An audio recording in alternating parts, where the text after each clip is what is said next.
अच्छा सुनो, सब्सक्राइब करने के बाद ना घंटी बजा देना।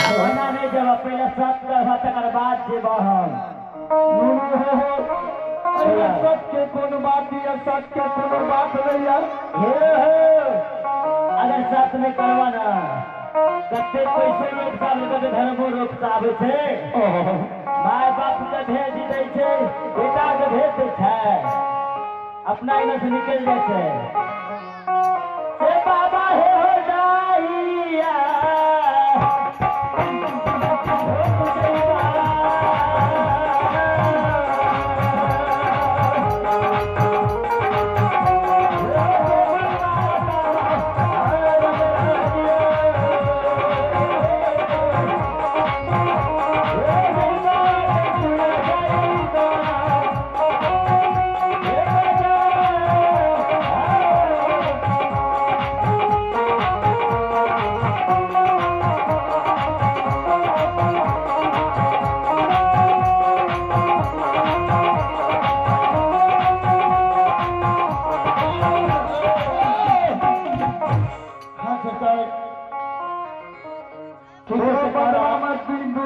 नौकरी बजेबा थोड़ा दरबार में। अच्छा तू जा मत, तो अपना माता पिता के बोला कर लावागा।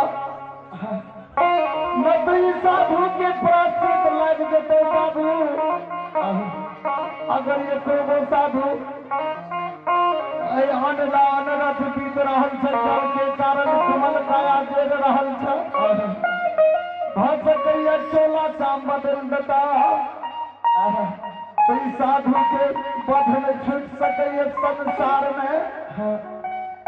ठीक है हाँ जइयो अपना माता पिता के बुलावे के लिए। ठीक है बाबा हो ट्रेन जाते बा पहला साथ करवा तबे न देबा। बसिया बजावैया रणजीता बा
बसिया बजेलिए है अखन तक नहीं गेले हन माय बाप।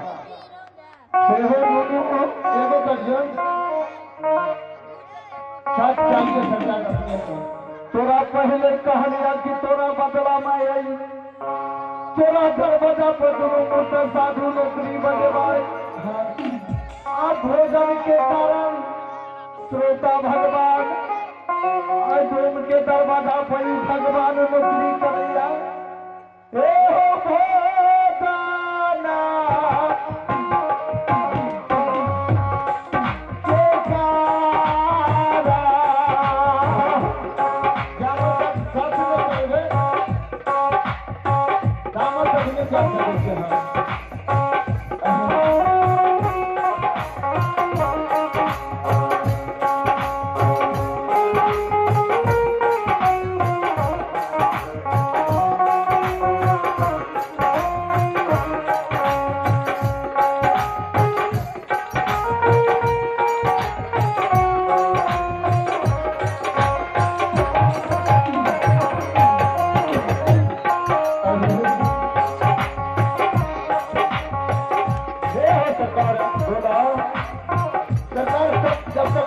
तो सुना दे रहे हो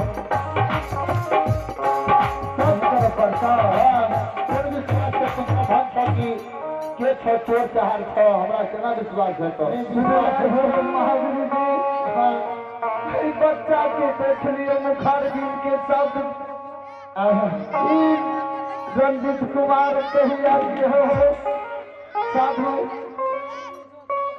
अपने जावा लग सत्य नहीं करबे तब हम अपना माता पिता के ले जा सके छी बनावे ले जा सके छी हां करियो सरकार साहब हर बहुत तू हाथ का रहल छ तोरा समय सत्य करे छी बाबू सामने आवा हां एक सत्य दू सत्य ब्रह्मा विष्णु सा जे तोहर कहल कर रंजित कुमार श्रीकृष्ण नरक में खसा अच्छा आप तू जा सके था ना हाँ सरकार जल्दी जाइयो भाई का बचिया बजा